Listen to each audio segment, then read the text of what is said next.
Ein Zayinim base 77b, halfway down the page. The Hebrew Tzech Beisa. 77b, I believe.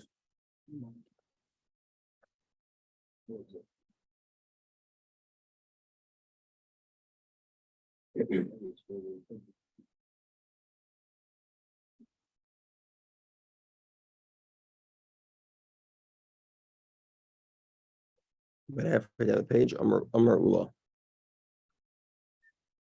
I'm sorry. No,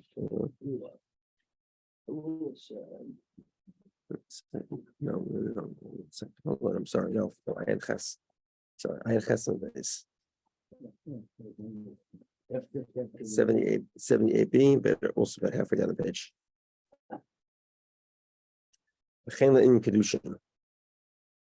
Okay, Amar Yosef, Amar Vechanan, Amar Asi, Amar Vechanan, Rav Asi says in Vechanan, the Gittin Amru v'lo davar achar. This concept that your courtyard can acquire a document on your behalf is only true with regard to divorce and not true with regard to anything else. Now, obviously, the problem is the Mishnah says it's true also of Kedushin, it's true also of Chayv, debts.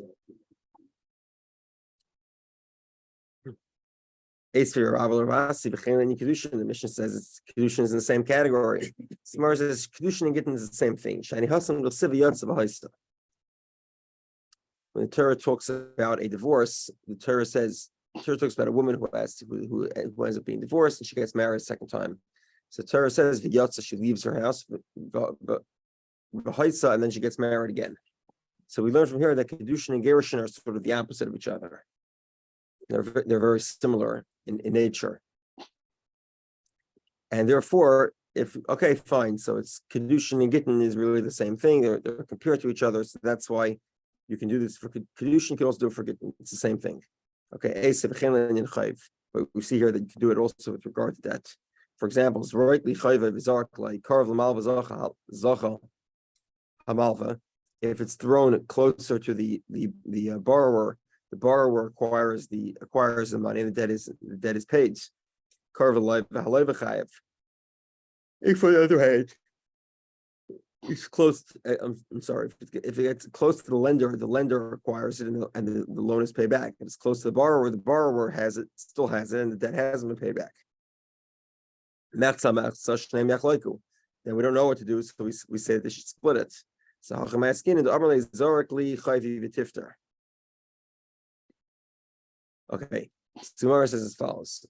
The truth of the matter is that in general, it wouldn't work. In other words, you can't throw somebody money, and if it's close to them, then we say it belongs to them.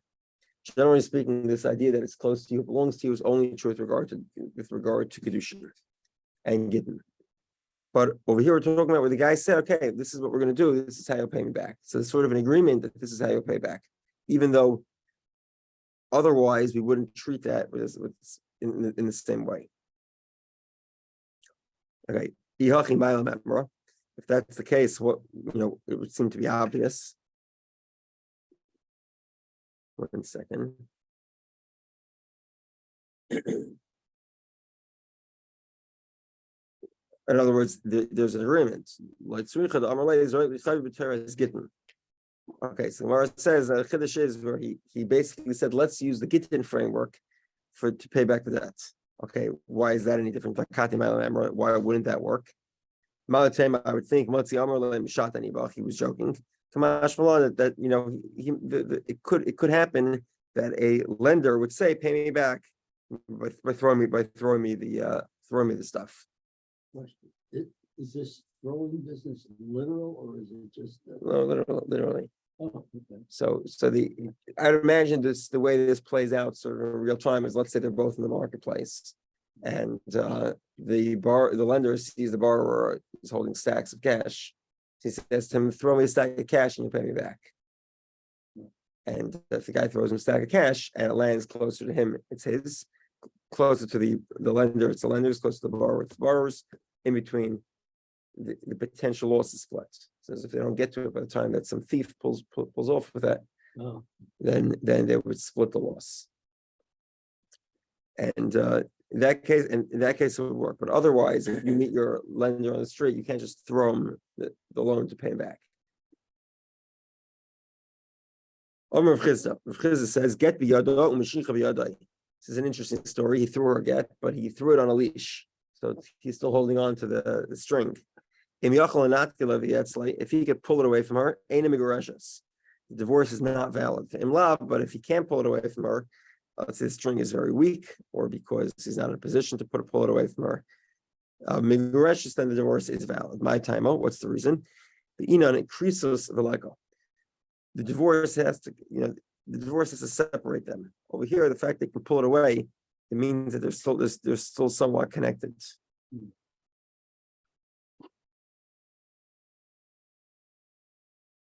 He still is trying to exercise control over the documents. Because in other words, he has the ability to pull it away from them. And to the extent that he's exercising control over the divorce isn't separating them. Because he's still, so to speak, holding on to the documents. Rabbi Yehudah says, this is a very interesting scenario. I'm not sure exactly what was going on here. Okay, but her hand was slanted. It was like this. So her hand is slanted downward like this, and the guy throws it. He throws her the divorce. It lands on her hand, but her hand is slanted, so it rolls off. It's not a divorce. Okay, so her hand is slanted, so it lands within her 4 amas. That should be enough. So Gemara says, but it didn't land within her 4 amas. So the Gemara says, okay, with the garish me'avir the 4 amas,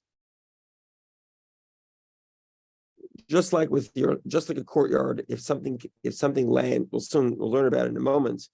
If something lands in the ear space of your courtyard, and that ear space is protected, then you acquire it. Same thing should be true with regard to your 4 amas, your 6 feet in the public property. The fact that it went through your 6 feet should be enough. Let's answer Rabbi Lozer's question.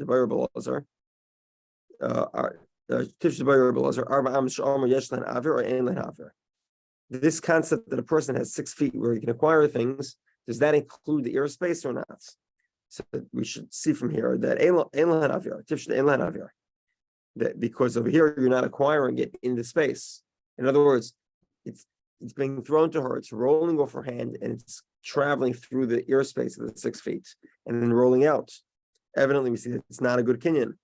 This is what we're talking about by So she's standing like this with her hand down next to a river, and as you might imagine, guy throws the divorce, it lands on her hand, and it rolls into the river. So in that case, the airspace can only acquire it if it's presumed to have landed in a place where she can reasonably get it afterwards.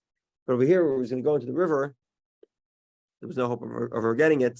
So in that case, even if it would be a kinyan of the airspace of her 6 feet, it wouldn't work because it's going to end up in the river. And that's sort of planned. Even the river's there, and the throw decides that it's going to go in the river. Okay, top of Ayin Testament Aleph.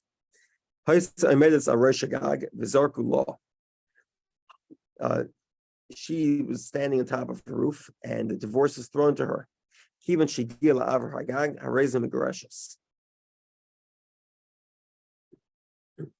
to see who owns the roof here, but I'll just tell you the conclusion of the Gemara is that he lent it to her. So he owns the property. Presumably he owns a house with a big wall, and like they have in South Africa, and a roof. And there's a roof on top of the house. And she says you can stand on the roof, and you can if the divorce lands on the roof, you get it. So what happens? So the Zarka law, so he throws her through. As soon as it gets to the ear space of the roof, so that space is now hers because he lent it to her, and therefore the divorce is valid. Now the opposite. So he's on top of the roof, she's on the ground. The Zarka throws it to her. Okay, so you have a big wall around the property, plus a house in the property with a roof. The guy stands on the roof, throws her the divorce. As soon as the divorce leaves the roof area, now it's in the airspace of the courtyard, it belongs to her. Let's say it lands in a fire, it's fine. She's still divorced. Or I'm not sure how this happens. It's attached to an erasing machine, and the erasing machine erases it midair. As long as the erasing machine erased it midair after it left the roof space, then the divorce would be valid. She acquired it and then it was erased. I don't. It's very hard for me to conjure. A torrent of rain. Oh, okay. There we go. There we I are. don't think why people even present to get like that. That's very strange. Yeah, what's the general strangeness in this whole, all these. Yeah, it's interesting. I got a phone call yesterday. Someone's asking questions about giving a divorce. Like, you know, About giving a divorce. It was the most random phone call. I know nothing about giving a divorce. Oh. And yeah, this is random guy is talking to me about giving a divorce. Okay. Anyway, Oh, very interesting that it occurred. Okay. Says the Gemara, the divorce is not being watched. In other words, the airspace is not protected. We're talking about a roof that has a fence on it. Okay, and in other words, so the airspace of the roof means the fenced-in airspace. Ula bar Menashe Mishmei Avimi Amar Ula, the son of Menashe, says in the name of Avimi, Hacha b'pachas mishloisha samach legagaskinam. When we talk about the airspace, we don't mean the airspace, as in the national airspace system. That's not what we mean. What we mean is the three tefachim, the three cubits between 3 hands breadth. I'm sorry, between the floor of the roof and the first 3 hand breadths. Okay, what's the idea there? Because the kolpachs mishlesh samach legag kegag dami. 3 tefachim next to the roof is like the roof. So when we talk about, for example, that it ended up in a fire on the roof, it would have to be that first it was within the 3 tefachim, and then it landed in the fire. And not that the fire was a huge fire and it landed in from on top and got burned before it landed in the 3 tefachim. Then you would not acquire the divorce. She would not acquire the divorce. Okay. Kumel Mala, now the opposite. So he's on the roof and he's throwing it to her, she's standing in the courtyard. Okay, so this, the same question here is really true. The Gemara doesn't, it's not being watched. How is it being watched inside the airspace? So this is really from South Africa. The walls of the courtyard are taller than the roof of the house. Is that how it is? What? Not quite. Still not. Okay. This is, you're gonna like this is the old city of Jerusalem. You got older walls. The guy's wall around his house is so high it's taller than the roof of the house itself. You see a lot of this in the Southwest United States.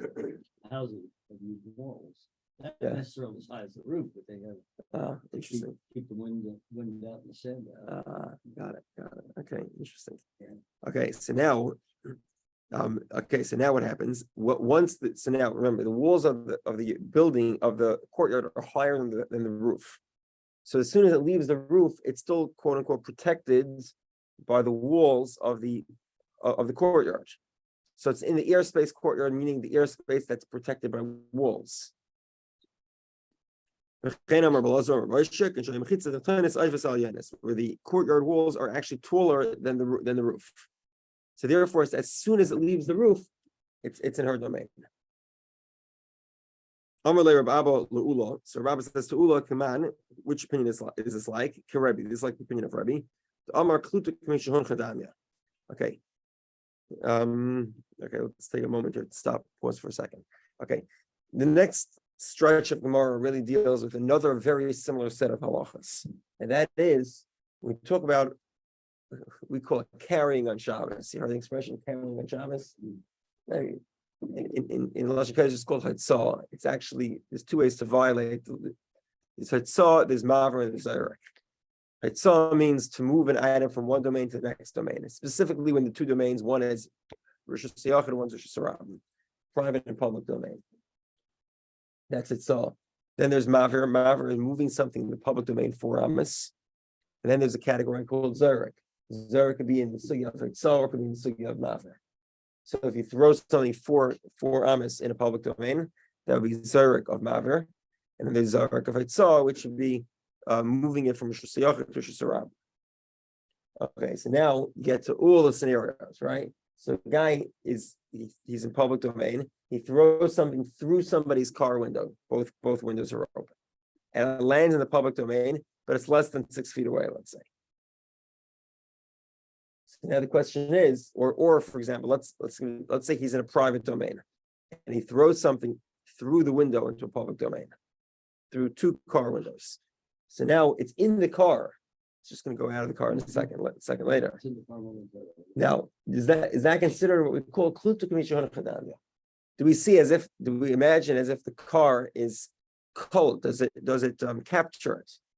So in that case, he actually transferred from a private domain to a private domain. He happened to have done it through a public domain, but that's not a problem. It's only rabbinical. It's not biblical.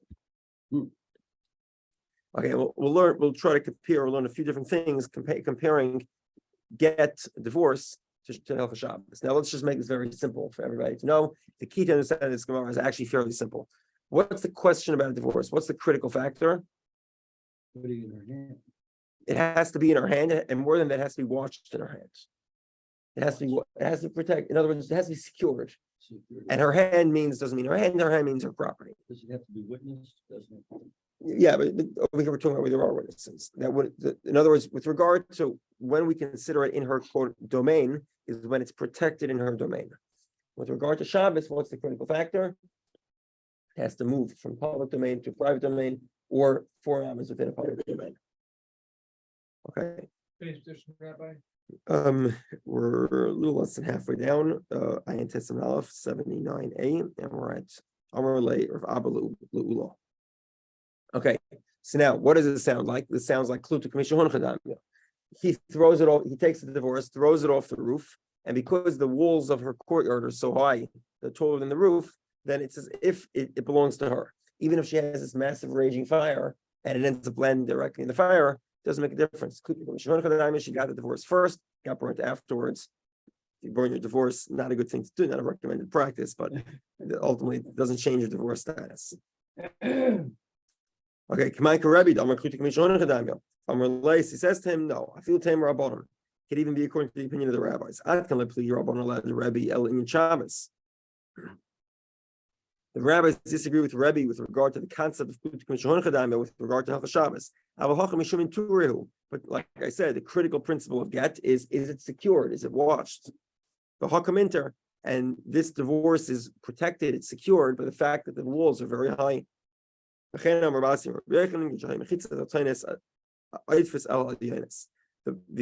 courtyard walls are taller than the roof. So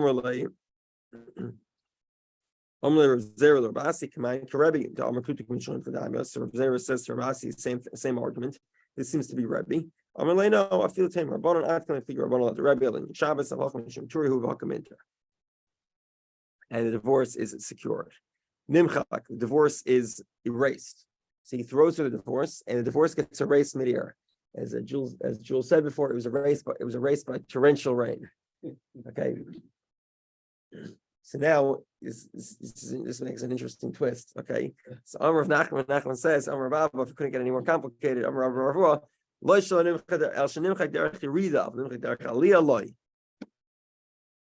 okay, this is a very interesting concept. This is another concept which also relates to Hilchos Shabbos. And it also relates to going to Golos, going to exile. So he kills by accident, which is a critical thing that we differentiate between the upward component of the trajectory and the downward component.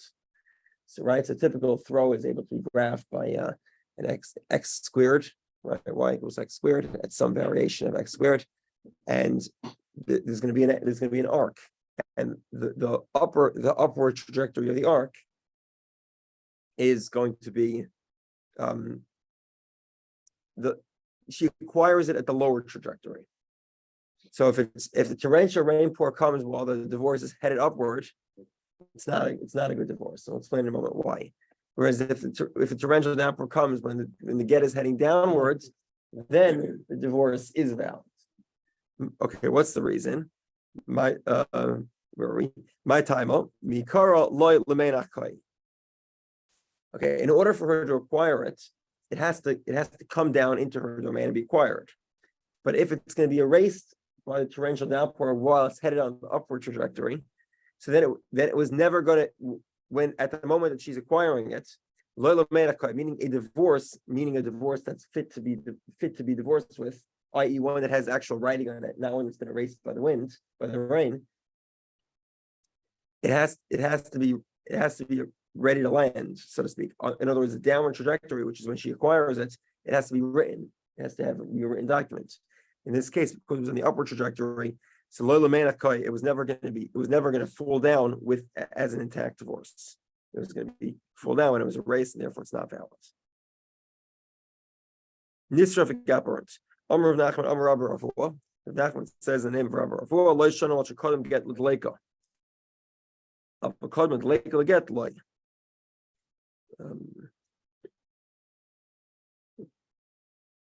And borrow this for a second.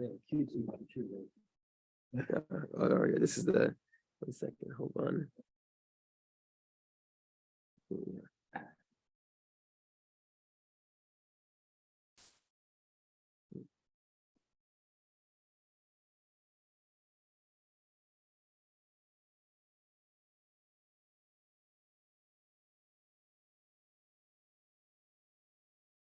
Okay, that helps. Okay, as follows. So basically, when we talk about the divorce was burned, we say that that it had to have been the divorce was thrown, then she lit a fire, and then it landed on the fire. But if the divorce was thrown and the fire was already lit, so then it was going to end up landing in the fire. In that case, we can't say that it was secured by the walls of the property, because ultimately speaking, it was going to end up in the fire.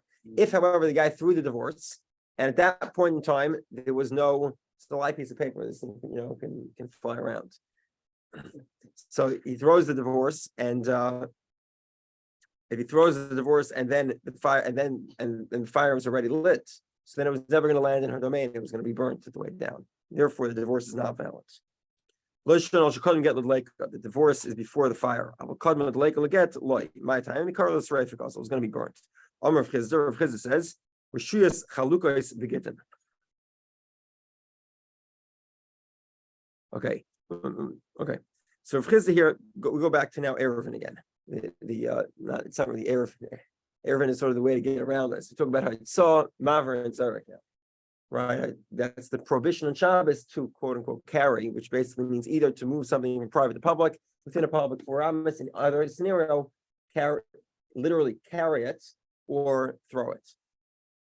So if Chizah says V'shuyis chalukas begittin. 1 second. No, I'm sorry. This is no. We'll get to that. We'll get to Erevin in a moment. No, over here we're talking about something else. My mistake. We're talking about when he lent her, I'll explain. If the husband lends her part of her property to acquire the divorce, he means only part. He doesn't mean if he lends you part of the property, he lends you the ground, he doesn't mean to lend you the roof. How do you know this? It's the Mishnah. She's standing on the roof. The Zarkalan, he throws a get to her on the roof. As soon as the get is in the airspace of the roof, like we explained before, either it means inside of the walls or it means within 3 handbreadths. She's divorced. My asking, what are we talking about? That she owns the roof and she also owns the courtyard. So what does that have to get into the rooftop? It could be even traveling in the chutzner, in the courtyard. It's her courtyard. Ella must be begagdi day v'chutzner day, where it's his courtyard and his roof. Okay, hold on. If it's his roof, so if it gets to the roof, who cares? It's not her roof, it's his roof. She has to actually pick up the divorce.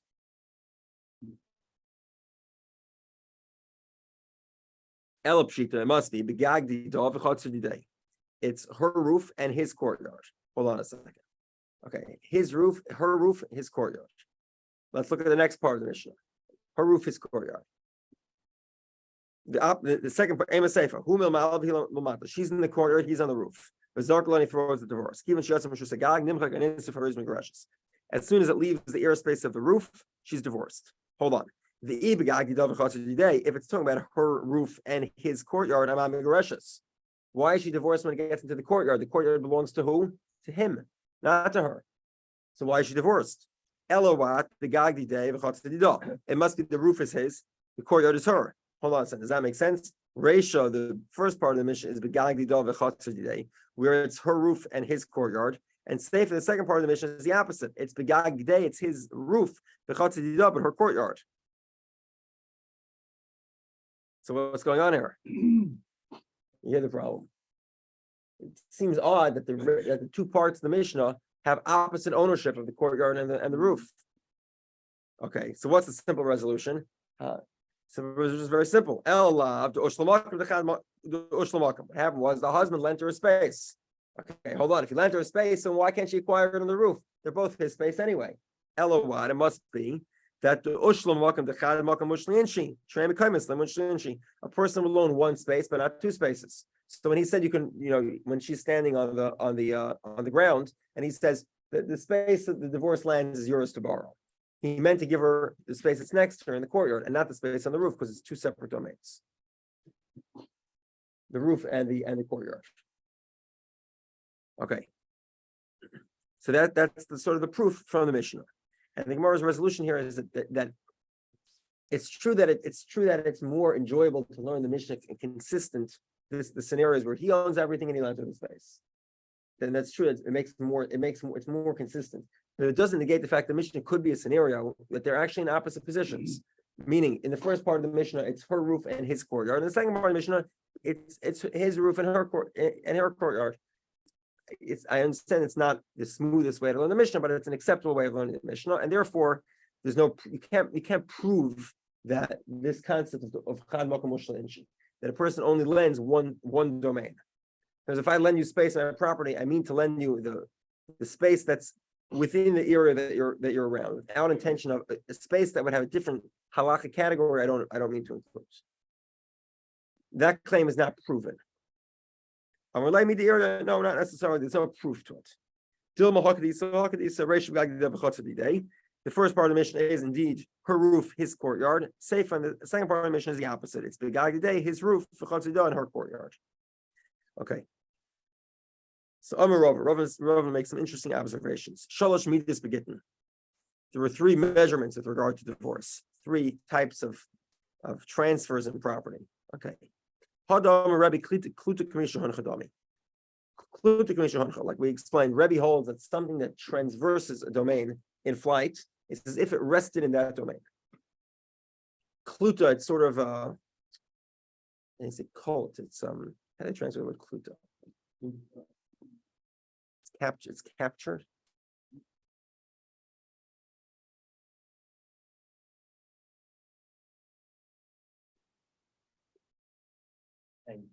Contained. Yeah. I don't know if that's better. It's okay. So if it's contained in a domain, it's as if it's resting. It's as if it's resting in that domain, even though it's contained in the sense only that at that moment it's in the physical presence of that domain, not that it's contained in any physically restraining way. Okay, so the concept of the rabbis disagree with that. This is true with regard to the laws of Shabbos, with regard to the laws of what we call Zerek, which is throwing an object either in the context of Hatzah or in the context of Mavir. Hatzah is in Rishus Shus, two domains. Mavir is within public domain for Amos. However, the operating principle of divorce is it protected? Is it secured?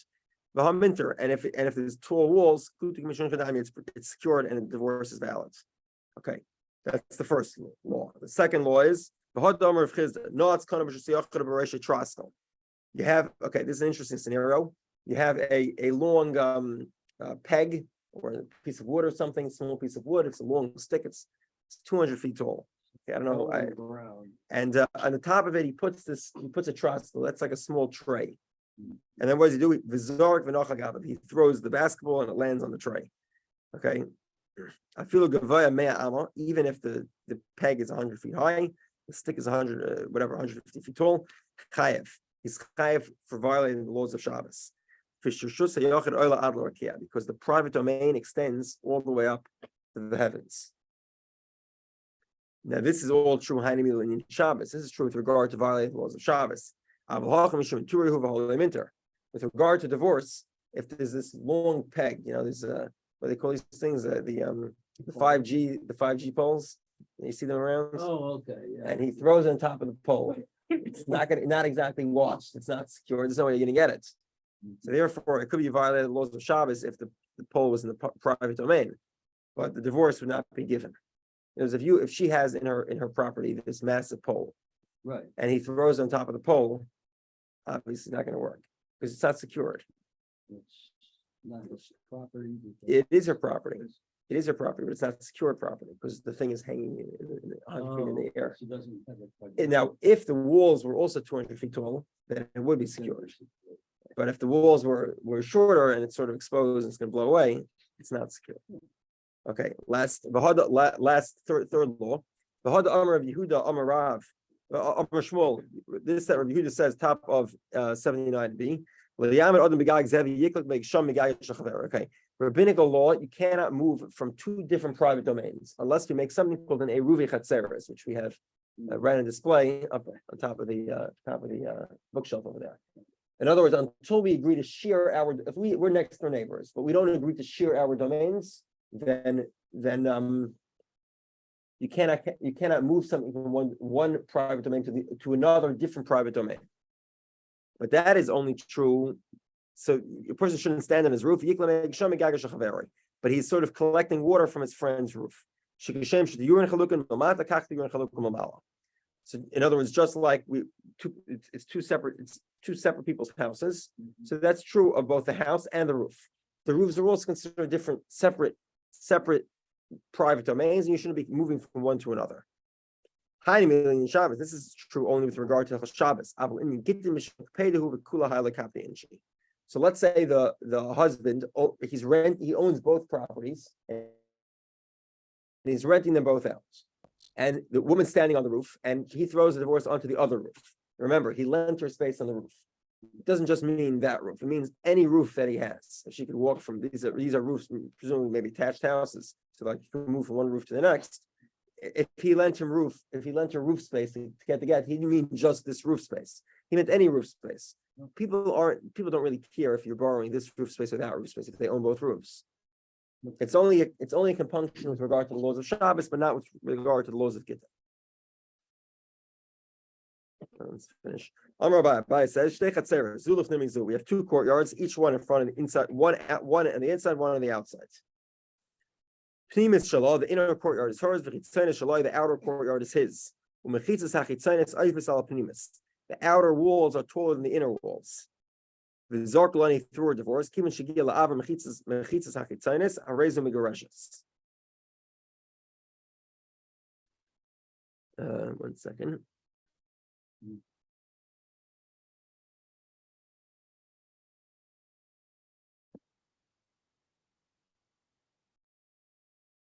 Okay, so it's interesting. So now over here, because it was built this way, so the outer walls, even though they're his walls, they actually protect the inner property. And this has to do with the agreement of neighbors. In other words, when they built the wall, you build these tall outer walls, effectively you're agreeing to provide protection to the guy who lives on the inside of the property. So therefore, in this case, as soon as it gets into her ear space, even though her ear space is not actually her own walled ear space, it's the walls of the husband, the divorce is still valid. What's the reason? By time of it's secured by the outer walls. Okay, this is not true with regard to baskets. I have another minute. So okay, for example, say kupa zubatev, so you have a big I don't know, pot, let's say, and there's a small pot inside. Pnimis shalom, the inner pot is hers, but the outer pot is his. V'zarkul, and he threw the divorce into the inside. Afilu gila avar pnimis and migareshes. My time at the holinach. It has to get into her pot, not into the ear space on top of her pot. What's the reason? My time at the holinach, it has to land.